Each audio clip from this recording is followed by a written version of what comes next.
Assalamualaikum warahmatullahi wabarakatuh. Perkenalkan, nama saya Anastasia Biesta dari Prodi Manajemen Malam A dengan NIM 2892150 199. Di sini saya akan mempresentasikan materi UAS, mata kuliah Digital Business, dengan judul presentasi saya hari ini adalah Digital Marketing.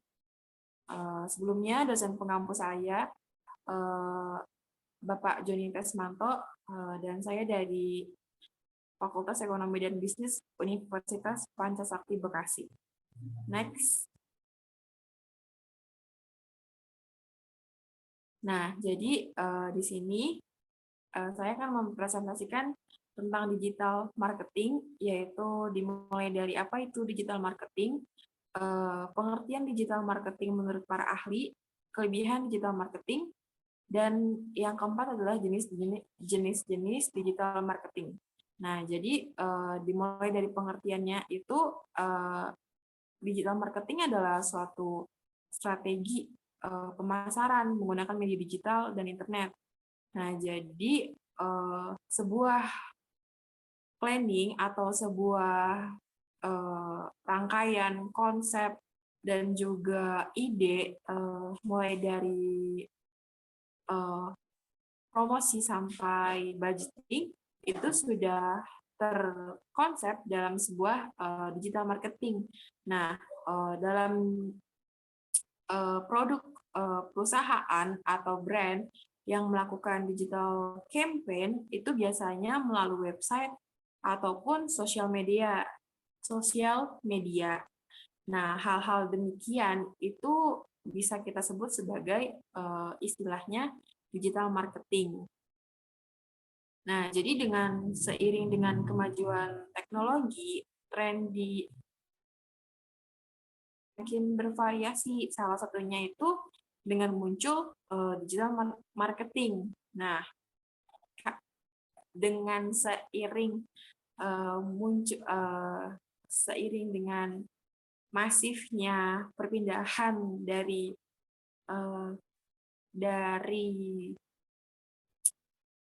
sebuah marketing atau sebuah pemasaran ataupun sebuah bentuk ke bentuk digital,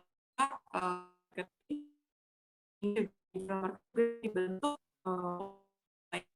dengan seperti itu. Next. Nah, ini adalah yang pertama, yaitu apa itu digital marketing. Slide ketiga kayaknya. Nah, ya, jadi pengertian digital marketing adalah suatu kegiatan pemasaran atau promosi sebuah brand atau produk menggunakan media digital atau internet. Nah, tujuan digital marketing ini untuk menarik konsumen dan calon konsumen secara cepat dan secara masif. Nah, jadi kan seperti yang kita tahu bahwa penerimaan teknologi dan internet di masyarakat Indonesia atau masyarakat luas itu cakupannya sangat luas, sehingga kegiatan pemasaran secara digital itu nggak heran lagi kalau misalkan dijadikan pilihan utama oleh perusahaan besar ataupun yang telah melakukan konsep digital marketing.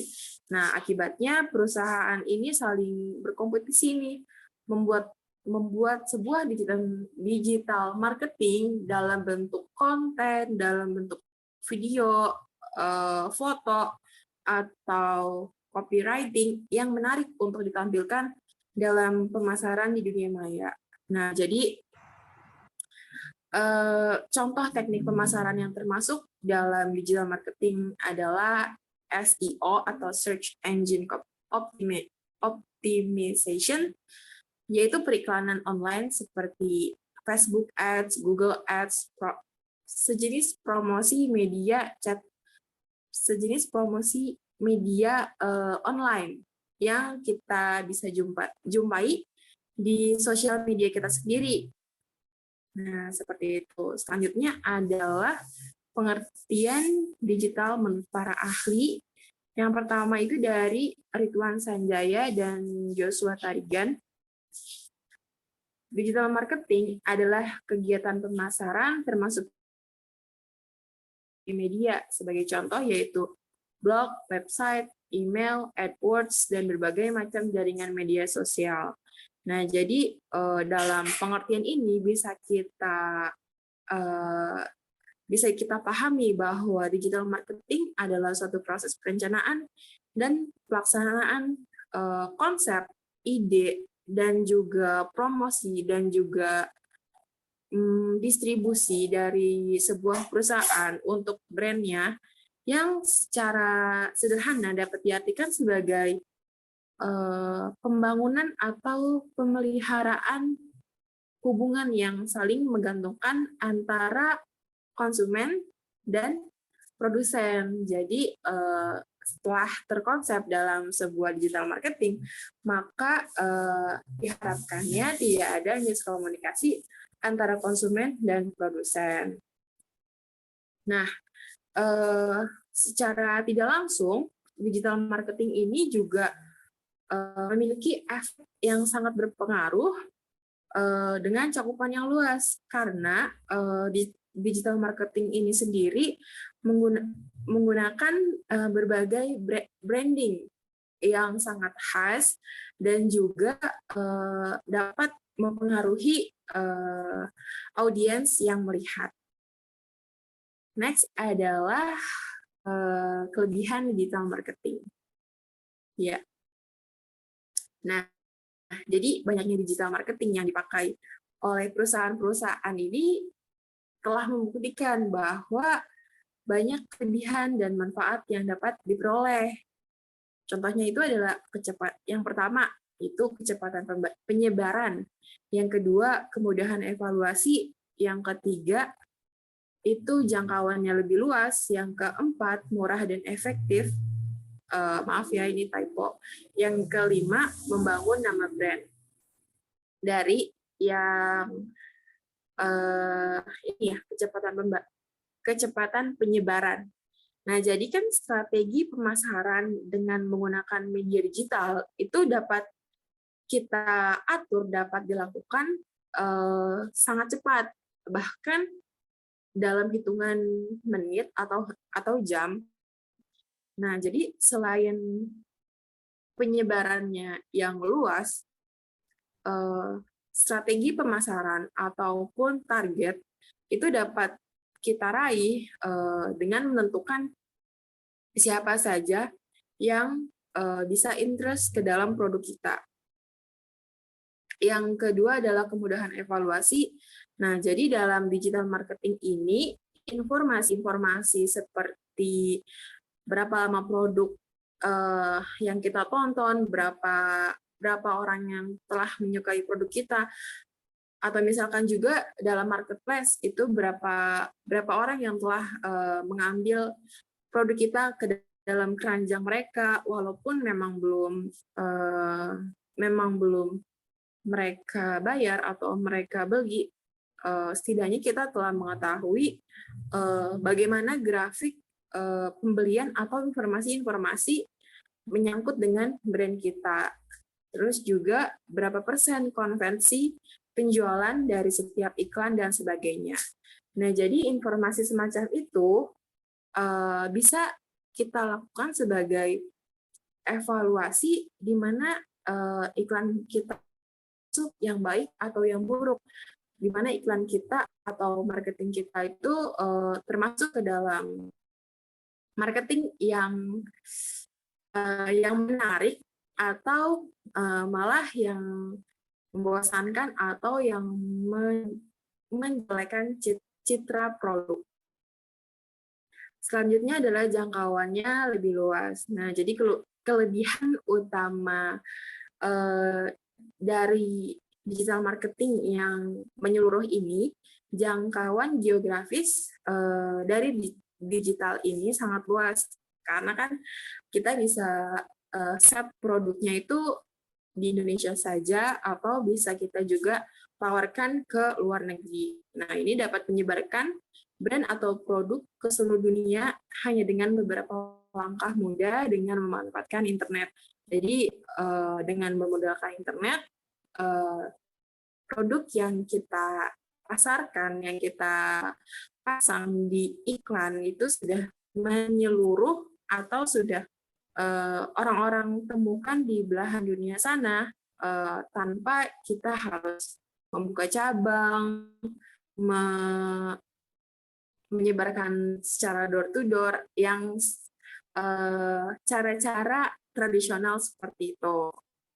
Yang keempat yaitu murah dan efektif. Nah, jadi seperti yang tadi dibandingkan dengan pemasaran tradisional, jadi sudah jelas bahwa digital marketing jauh lebih murah dan efektif karena biaya anggaran yang bisa kita hemat. Nah, ada survei menurut Gartner's Digital Marketing Spend Report bahwa 28% pengusaha kecil akan berpindah ke digital karena terbukti lebih efektif. Nah, katanya dalam survei ini bahwa biaya anggaran yang dihemat itu bisa sampai 40% untuk marketingnya sendiri. Nah, selanjutnya yaitu kelebihan digital marketing yang kelima, yaitu membangun nama brand. Jadi, eksistensi dunia maya dengan keberadaan brand itu akan sangat penting karena orang atau konsumen itu akan melakukan pencarian secara online sebelum membeli produk. Nah, itu adalah kelebihan digital marketing. Next, selanjutnya adalah jenis digital marketing.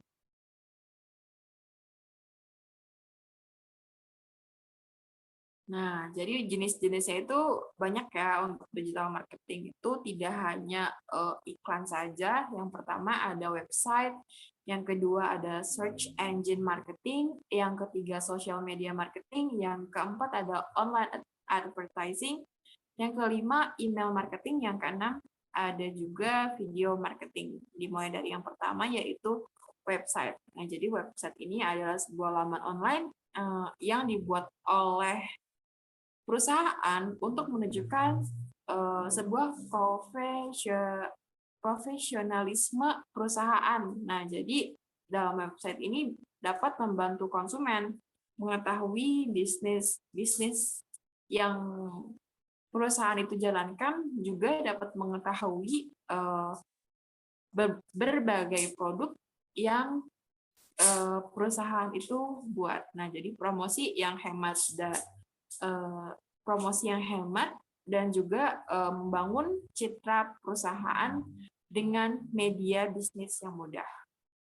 Yang kedua adalah search engine marketing, yaitu upaya untuk membuat website perusahaan mudah yang dapat ditemukan dalam sistem mesin pencarian. Search engine ini ada dua jenis, yaitu SEO dan juga SEM. Nah, SEO adalah Search Engine Optimization, dan SEM adalah Search Engine Marketing. Nah, SEO sendiri dilakukan dengan waktu yang lebih lama dan murah, sedangkan si SEM atau Engine Marketing ini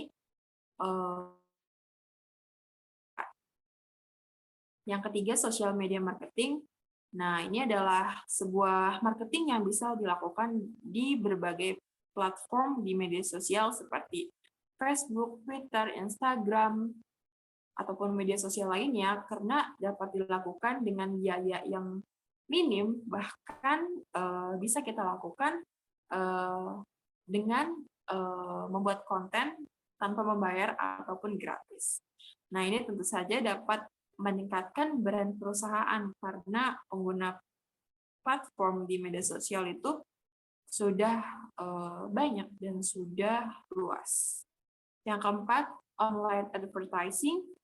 Ini adalah bentuk promosi melalui internet dengan berbayar. Nah, online advertising ini dapat mendapatkan konsumen lebih cepat dan lebih memuaskan.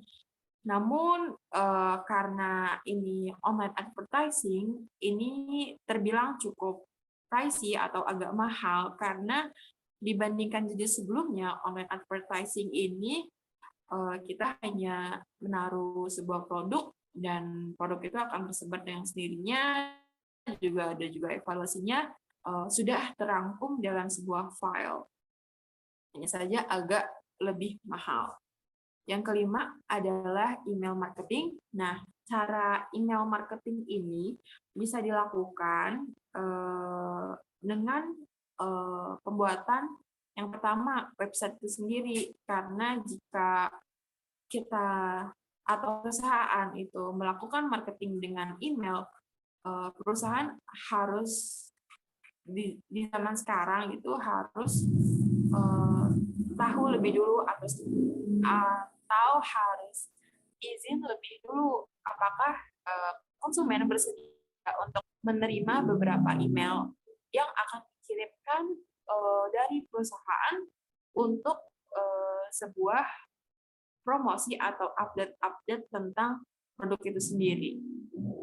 Jadi istilahnya adalah konsumen telah mensubscribe website yang telah kita buat untuk sebuah perusahaan. Yang kelima yaitu dengan video marketing. Nah, untuk video marketing ini sendiri lebih dilihat dari segi kontennya, apakah video marketing ini bisa menarik atau hanya untuk sebuah video saja, karena video marketing adalah sesuatu yang terlihat mudah, namun untuk menarik konsumen dan menarik berbagai interest itu membutuhkan ide atau konsep yang bagus. Nah, seperti tergantung berapa orang sudah menonton, berapa banyak orang yang sudah melakukan feedback terhadap video marketing itu sendiri. Next, selanjutnya adalah bagaimana cara memulai digital marketing. Nah, setelah kita ketahui pengertian, jenis-jenis, kelebihan, dan tertarik untuk melakukan digital marketing, berikut adalah salah satu cara untuk memulai pemasaran menggunakan media digital. Nah, jadi ada beberapa hal yang perlu kita siapkan. Yang pertama yaitu kita harus menyiapkan alat yang digunakan untuk melakukan pemasarannya. Apakah itu berupa alat bantu seperti website atau akun media sosial, identitas brand, dan produk, unggahan blog, baik dari pelanggan atau lain-lain. Dalam dunia digital marketing, alat bantu seperti sosial media, website, atau apapun akan sangat membantu dan menjadi sebuah aset yang sangat penting dalam dalam membangun perusahaan secara online. Yang kedua adalah siapkan konten yang menarik dan juga shareable, karena konten yang berupa foto, video, tulisan, atau lainnya itu harus menentukan tujuan pemasaran itu sendiri, apakah target pasar yang disesuaikan dengan konten itu sesuai atau tidak. Yang ketiga adalah dapat memulai mengunggah, dan selanjutnya melakukan evaluasi, karena setiap unggahan, setiap sosial media yang kita miliki itu memberikan feedback dan fokus yang berbeda-beda, dan beberapa aset yang memberikan feedback yang baik bagi bisnis atau perusahaan. Nah, langkah selanjutnya yaitu masuk dengan atau bergabung dengan forum marketplace, publik, atau untuk brand kita itu sendiri. seperti itu, presentasi UAS materi digital marketing, mata kuliah digital bisnis. Kurang lebihnya mohon maaf. Wassalamualaikum warahmatullahi wabarakatuh.